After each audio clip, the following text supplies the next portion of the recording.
यदि आप एलएलबी करना चाहते हैं, एलएलबी के स्टूडेंट हैं या आपने रजिस्ट्रेशन करा के अभी वकालत शुरू की है, तो मैं बात करूंगा इस वीडियो में कि आप एक अच्छे अधिवक्ता कैसे बन सकते हैं। कई स्टूडेंट्स ने मुझसे कमेंट में पूछा कि सर अच्छे अधिवक्ता कैसे बन सकते हैं, कैसे आप वकालत में सक्सेसफुल हो सकते हैं। तो मैं अपना एक्सपीरियंस आप लोगों से शेयर करूंगा। सबसे पहले मैं अपना एक्सपीरियंस शेयर करूं तो सबसे पहले मैं आपको यही कहना चाहूँगा कि यदि आप सिर्फ एडवोकेट नाम के आगे एडवोकेट लगाने के लिए यदि आप एलएलबी करना चाहते हैं, वकील बनना चाहते हो, तो आप न करें, क्योंकि इससे आपका वक्त बर्बाद होगा और कुछ नहीं होगा। यदि आपका वास्तव में आपकी इच्छा है तो ही आप एलएलबी करें, क्योंकि एलएलबी करके आप अधिवक्ता बनेंगे तो आपको सारी ज़िंदगी किताबों से पढ़ना पड़ेगा, ये तय है। यदि आप नहीं पढ़ेंगे तो आप एक अच्छे वकील नहीं बन सकते। यदि आप वकील बनना चाहते हैं तभी आप एलएलबी करें। फर्स्ट पॉइंट जो कि बहुत ही महत्वपूर्ण है। दूसरा जो पॉइंट है वो ये है कि अधिवक्ताओं को प्रत्येक विषय वस्तु के बारे में कुछ ना कुछ जानकारी होनी चाहिए। खासकर विधिक क्षेत्र में, कानूनों के क्षेत्र में प्रत्येक विषय में आपको जानकारी होनी चाहिए। जैसे मान लीजिए कभी भी जो मुद्दा हाईलाइट है, जैसे मान लीजिए किसान आंदोलन है, या मान लीजिए जो हाईलाइट आंदोलन होते हैं, या मान लीजिए जो भी चल रहा है, हाईलाइटेड मामले हैं, वो आपको आने चाहिए, क्योंकि आप एक विद्वान अधिवक्ता हैं। ठीक है। और दूसरी बात, आपको विधिक यानी कि कानूनी क्षेत्र से लेकर आपको सभी कानूनों के बारे में कुछ ना कुछ जानकारी होनी चाहिए।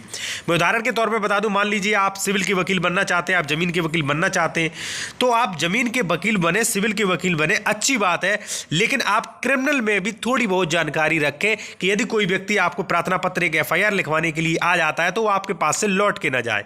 तो थोड़ी बहुत जानकारी आपको प्रत्येक क्षेत्र में होनी चाहिए जिसमें आप प्रैक्टिस करना चाहते हो, और उसमें तो आपको पूरी जानकारी होना चाहिए, और उसकी जो भी लेटेस्ट ऑर्डर आ रहे हैं, जो भी जानकारियां हैं, उससे आपको जुड़ा रहना चाहिए, जो कि बहुत ज़रूरी है आज के कंडीशन में। दूसरा पॉइंट। तीसरा जो पॉइंट है दोस्तों, वो है कि एक वकील को एक अच्छा वक्ता होना चाहिए। अपनी बात लोगों के सामने रखने में बिल्कुल भी नहीं कतराना चाहिए। जब मान लीजिए 10 लोग हैं या 50 लोग हैं तो उनके सामने भी वो स्पष्ट रूप से अपनी बात रख सके। कोई भी अधिकारी है, डीएम, एसडीएम या कोई भी व्यक्ति है, तो उससे कॉन्फिडेंस से अपनी बात बिना झिझके, बिना हिचकिचाहट के आप बात करना सीखें। यदि बात करना नहीं सीख पाए हैं तो आप ये ठान लें कि आपको डरना नहीं है। आपको बिना हिचकिचाहट के, बिना किसी डर के आपको अपनी बात सामने वाले व्यक्ति से रखनी है। तीसरा सबसे महत्वपूर्ण पॉइंट है कि यदि मान लीजिए आप एलएलबी खत्म करते हैं, उसके बाद प्रैक्टिस में जाते हैं, किसी एडवोकेट के अंडर कार्य करते हैं, तो सबसे देखिए, आप एक वकील बन रहे हैं तो सबसे पहले अपने जीवन में आप जो है वो विधि यानी कि अनुशासन जो है वो अपनी ज़िंदगी में जरूर लाएं।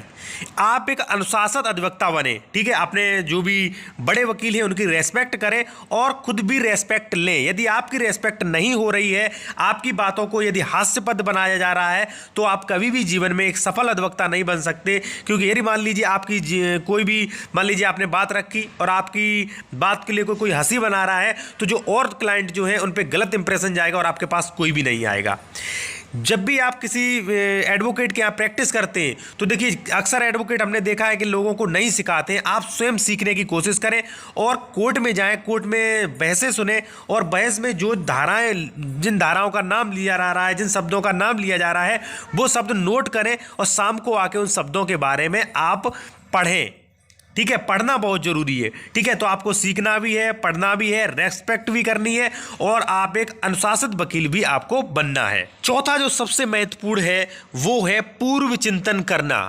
देखिए, आप कहीं भी किसी कार्य को करते हैं, या मान लीजिए आपकी कोई भी आपके यहाँ वाद है, आपको बहस करने जाना है, तो आपको पूर्व चिंतन करके जाना है कि अगला व्यक्ति क्या कह सकता है और हमें उसके विपक्ष में क्या जवाब देना है। सिर्फ केस के मामले में नहीं, आप कोई भी कार्य करने जा रहे हैं तो पूर्व चिंतन करें कि यदि हमारा ए प्लान कैंसिल होता है तो आपके पास बी प्लान जरूर होना चाहिए। यानी कि आप एक अधिवक्ता हैं तो आप पूर्व चिंतन करना सीख जाएं कि इस कंडीशन को लेके वो व्यक्ति ये बात कह सकता है और मैं उसके विपक्ष में ये बात बोल सकता हूँ। यानी कि प्रत्येक आप जो भी बहस करने जा रहे हैं, कोई भी कार्य हो, अपने जीवन में भी पूर्व चिंतन करना सीखें और दूसरे की गलतियों से सीखें, अपनी भी गलतियों से सीखें। देखिए, दूसरे की गलतियों से भी आपको जरूर सीखना है और अपनी गलतियों से भी सीखना है। देखिए, गलती सबसे होती है।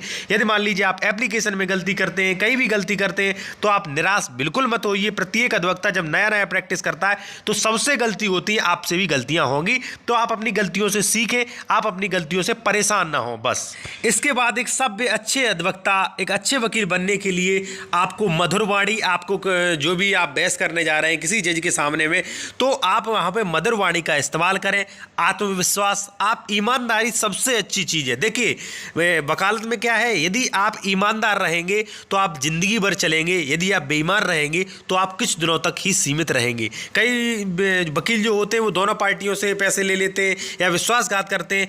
तो अपने क्लाइंट के प्रति आप हमेशा ईमानदार रहें और उन जो भी आपके क्लाइंट हैं उनसे बात करें और उन्हें भरोसा दिलाएं और उन्हें सही बात बताएं।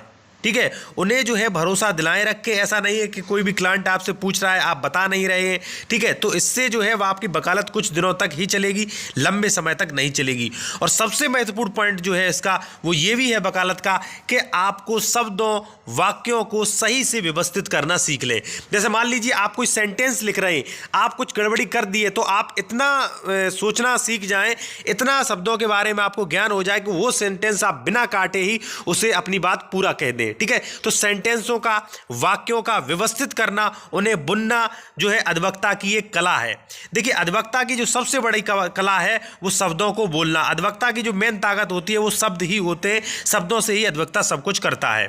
तो दोस्तों बस यही जो है अच्छे अधिवक्ता की पहचान होती है और यही आप अपने जीवन में उतार लें। और कोई भी आपका प्रश्न है तो आप मुझे कमेंट करके पूछ सकते हैं।